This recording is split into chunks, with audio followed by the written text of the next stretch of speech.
The Lord be with you. And with your spirit. A reading from the Holy Gospel according to Luke. Glory to you, O Lord.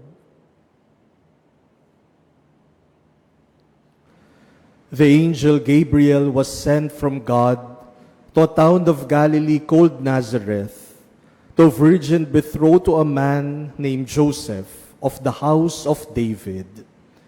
And the virgin's name was Mary. And coming to her, he said, "Hail, full of grace, the Lord is with you." But she was greatly troubled at what was said, and pondered what sort of greeting this might be. Then the angel said to her, "Do not be afraid, Mary, for you have found favor with God. Behold, you will conceive in your womb and bear a son, and you shall name him Jesus. He will be great and will be called Son of the Most High. And the Lord God will give him the throne of David his father, and he will rule over the house of Jacob forever, and of his kingdom there will be no end." But Mary said to the angel, "How can this be, since I have no relations with a man?" And the angel said to her in reply, "The Holy Spirit will come upon you, and the power of the Most High will overshadow you. Therefore the child to be born will be called Holy, the Son of God. And behold, Elizabeth, your relative, has also conceived a son in her old age. And this is the 6th month for her who was called barren, for nothing will be impossible for God." Mary said, "Behold, I am the handmaid of the Lord. May it be done to me according to your word." Then the angel departed from her.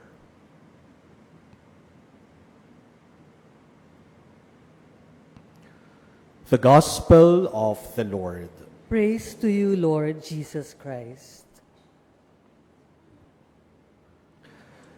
My dear brothers and sisters, today we celebrate a moment so quiet and yet so powerful that it changed the course of human history.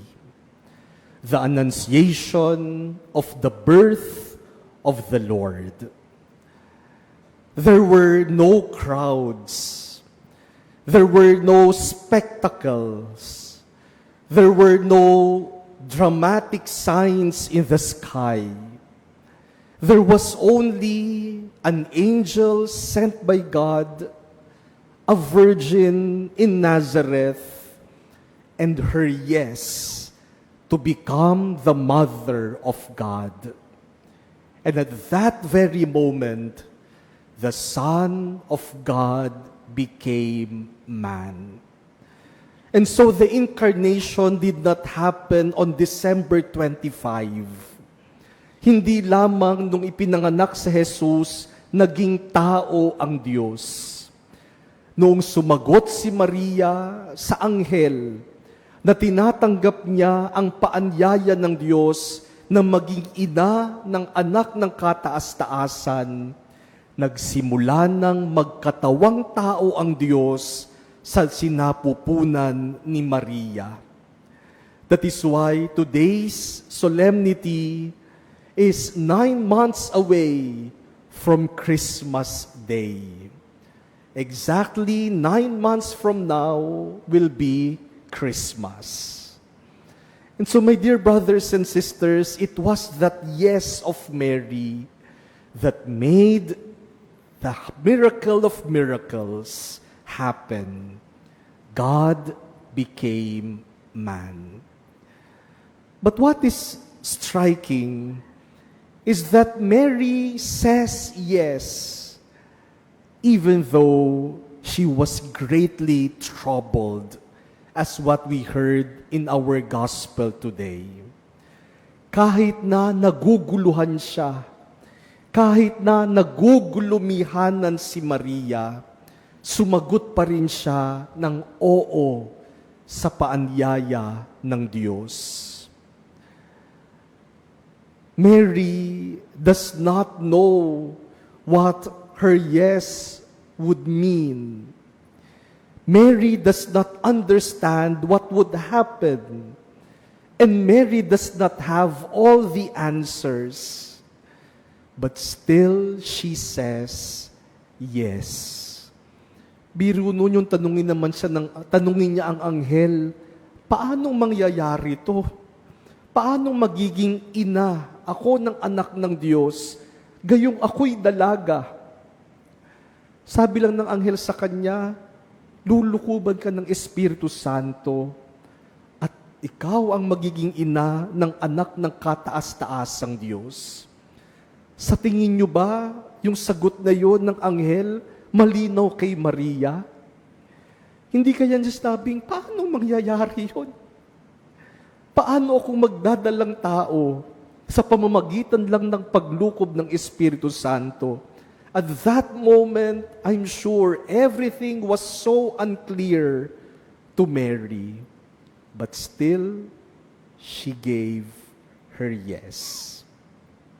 My dear brothers and sisters, this shows us that total clarity is not necessary to follow the Lord. Often we want clarity before we give our yes. We want guarantees.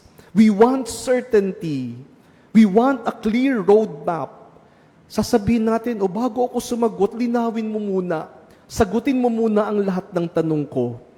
Hindi ako makakapag-commit kapag hindi ko naman alam kung ano yung binibigyan ko ng commitment ko. Dapat maliwanag at malinaw muna ang lahat.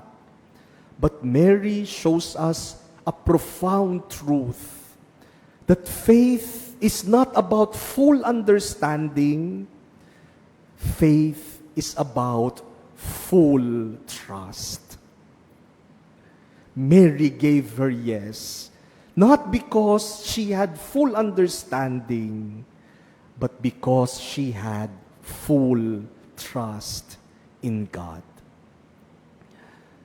My dear brothers and sisters, the Annunciation is not just about Mary's yes. It is also about the yes of Jesus to the Father's will. And our second reading today gives voice to that obedience of Jesus. Jesus says, "Behold, I come to do your will." And when Jesus gives his yes to the Father's will, Jesus opens himself to all possibilities that might happen to him because of his yes. Yung pagsagot ni Jesus ng oo, ay pagtanggap din Jesus kung ano ang pwedeng mangyari sa kanya dahil sa kanyang pag-oo sa Ama. It means being open to being a human being. And it means being open to whatever being a human being would mean, including suffering and death. And so the yes of Jesus is given not out of certainty, but out of faith and trust in the Father. This is very different from the story of our first reading. King Ahaz was also afraid because his kingdom was being threatened. And so God offers him an assurance. God tells Ahaz, ask for a sign. Humingi ka ng tanda para mapanatag yung loob mo. But Ahaz said, I will not ask for a sign. It sounds like humility, but underneath, it is really pride and fear. Wala siyang tiwala sa Diyos. My dear brothers and sisters, I'm sure all of us know what it means to be greatly troubled. Minsan din sa buhay natin, May mga bagay na gusto sana nating maging malinaw, pero parang walang kalinawan. Gusto sana nating masagot ang lahat ng ating tanong, pero hindi tayo makahanap ng sagot. And because of the uncertainties, we are afraid and anxious. Kahit na po yung pinagdadaanan ng mundo ngayon, yung gera nangyayari sa Middle East, pero lahat tayo apektado at lahat tayo nagtatanong, ano pa kaya ang pwedeng mangyari? Ano pa kaya ang magiging epekto nito sa ating buhay? We do not know what will happen. We do not know if this will ever be solved. And we do not know the further effects of the war in the Middle East to our lives. And many of us are anxious, are worried, and are afraid. But my dear brothers and sisters, let today's solemnity remind us that clarity is not a prerequisite to faith.